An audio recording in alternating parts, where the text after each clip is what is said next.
Welcome to the Show Announcers Academy. This webinar series is in partnership with Agricultural Shows Australia. It's all about helping the next generation of agricultural show commentators prepare to pick up a microphone, and is supported by funding from the Australian Government Department of Agriculture, Water and the Environment as part of its Landcare Smart Farms Capacity Building Program, because they appreciate the critical role agricultural shows play in connecting farmers and consumers, country and city Australians, and bringing communities together.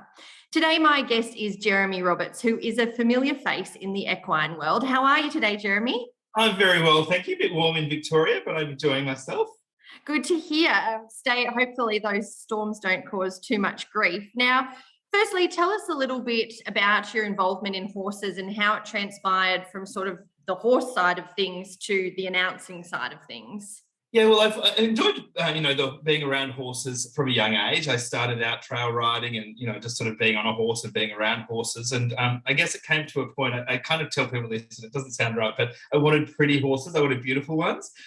So I kind of got involved and met a few people in the showing world, and, sort of that bug sort of stayed around with me. And and I've enjoyed that. I'm very competitive by nature as well. So it's kind of a really good alignment for me, the show horses. And I enjoy that sort of attention to detail as well. So that's kind of, I've really enjoyed that, and it's kind of stayed, and I don't think I'm going to leave the showing world anytime soon. But in terms of announcing, it's kind of really funny.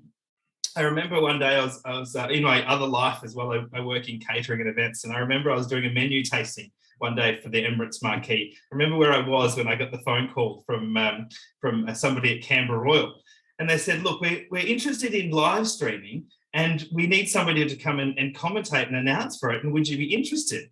And I'd sort of done a little bit of announcing here and there, and I kind of said, "Yeah, okay, why not?" I jump in the deep end, take a bite and just keep chewing. So that kind of really kicked off a lot of the live streaming sort of thing. So before that, I'd just done a little bit of announcing. I've got a natural gift of the gab. Thankfully, I can just talk with my mouth full of marbles underwater. But I don't know, it's a natural progression for me getting into the announcing and commentating type of thing. I know the subject. That's kind of my biggest, asset. I know the horse world. I know the showing thing. So I picked up a microphone. I got involved and just did it, I guess. And it's taken you to things like commentating the Grand Nationals. Yeah, that's right. I love those big shows. I love, the very specific showing events. Like I said, I know it. I'm very much into it. I know a lot of the competitors and the horses, which has really helped me when it comes to having that knowledge and knowing what to talk about and being able to do that. But big events, the Royal shows and big Horse of the Year shows. They're hard work, they're long days, but I absolutely love it. And, it's really special, I think, particularly the live streaming when we did that with Grand Nationals. We had, 50,000 viewers over the 4 days, the very first year that we live streamed. And, I had messages from people all around the world. And, it's really special having our sport and being able to take that to another level as well through that live streaming is fantastic. A message that I got was from somebody who's in Afghanistan, or she said her husband was in Afghanistan and he got the opportunity to watch her compete in the ring. So, it's really special. And I really, I love being that conduit, as well as at a show, in being able to commentate and create the atmosphere and help create the event as well. I take that very seriously in the job that I do in doing that. And I love it. I love being a part of these events. And I think, the people that put the events on are to be, absolutely commended. They're hard work, they're long days, a lot of work. It's very thankless a lot of the time. So for me to play a part in that, I actually take a lot of joy and a lot of take it very seriously. And I guess now with COVID, the past 2 years, having that platform to be able to live stream things means when you can't have a certain amount of people there, the show can still go on. Yeah, absolutely. Look, in the beginning, we had a really great team that we worked with in doing the live streaming, and they, from a price point and being able to bring it to events, it really worked. It is an expensive thing to do. That's probably the hard part. But yeah, you're right.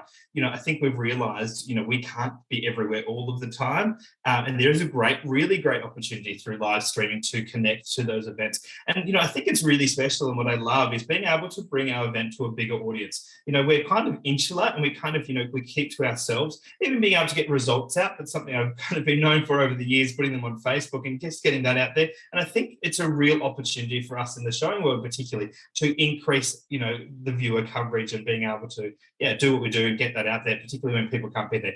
Parents, grandparents, all that sort of thing, traveling around the country. It's expensive, and absolutely, COVID has shone a spotlight on, the need to do that and real opportunity now. So I guess you said you do know your subject very well. So for a lot of people watching today, they're thinking about maybe picking up a microphone. There's a lot of protocols with announcing at equine events and that sort of thing. So what do you think some of those things are that people should be aware of? Yeah, look, that's probably one thing. Yeah, you're right, in terms of protocols and how it all works, I guess, and what to say and what not to say. I've very much been involved in the other side, the organising or the back end. I actually started out, my sort of involvement in showing really started out in stewarding and being involved in the sort of the back end of the show. So that's probably where I got my best grounding. So for people that are kind of interested, I'd probably say go and be a steward or go and help the show organisers and understand how that works to know how the front half works. So then you can know what the process is and how the actual event happens, to then know what your job is then to what you can talk about or what you can't talk about, or how the whole day flows.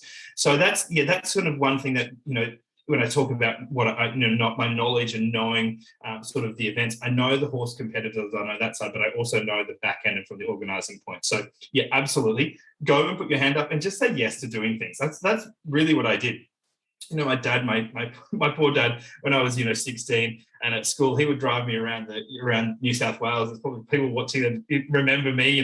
Lots of people in the showing world when to go and do it and just say yes and learn things. And once you learn, you feel comfortable. You have that knowledge, and then you can go and be confident with what you do. So yeah, in terms of protocols, there's a lot of them. A lot of different things, like at Equestrian Australia Horse of the Year shows, there's very much a thing against announcing the horses' names. I'm not one to support that. I think in us getting it out there, I think talking about the horses' names and things is part of the experience of the viewer or the listener. So I think that should be done. But, there's just certain protocols that some shows prefer to do it this way and some do it that way. So knowing what you can do, what you can't do, how much you can say, what you shouldn't say, what can influence the judge and things like that. I think it is very much, as I said, I take my job seriously, and I think the job of an announcer, you have to push those things sometimes for the purposes of the viewer or the listener, but you also have to respect absolutely the organizer and what their wishes are in terms of that. So the only way to do that really is to go to the show, listen, understand how it works, say yes to learning, and take the opportunity to go and learn from somebody else. I've got some great mentors, and Angus Lane is one that I always listen to when I go to a show, and how they say things, and the way they articulate. Peter Hegney's, he's a wonderful friend of mine, and he's great. He's, he's an auctioneer, and knows and very confident talking. He's another one that I've, down here in Victoria, I've really learned from. So, there's lots of people that you can learn from, and I don't want to be doing it forever. I love it, but I want to encourage people to come through. So, lean on other people and learn what they're doing and their style. Different people say different things and they talk differently. But yeah, learn how you work and how you best articulate. But yeah, absolutely know those protocols, know what's right, what's not right. Go to those shows and learn, from other people, and learn by watching and really embracing how the show works, and then taking that on. Have you got yourself into any sticky situations? Look, I remember there's one thing that comes to mind automatically. In WA, I announced, because I kind of know the sport and that sort of thing, I actually, there was a score that came through, or that I'd kind of I guess, made the assumption or calculated the scores, and I announced the wrong horse.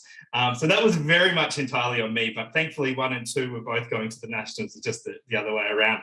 But I remember that happened to me. But I think, look, there's always situations, that happen, but it's not so much, what happens, is how you deal with that. And, we're all human. You just kind of push on and keep going. But that's always one. I never like when results are incorrect. I think, there's a lot riding on it for people and their involvement. So I really don't like when results are announced wrong. And whether it's my own fault or somebody else's, again, I take that responsibility as an announcer. And you'll often see me over there with the scores, because I want to double check and make sure that I'm confident with what I'm sort of saying, because I don't want to get into those situations. But, we're all human, and it's just part of life. So, yeah, as I said, it's how you deal with it, really.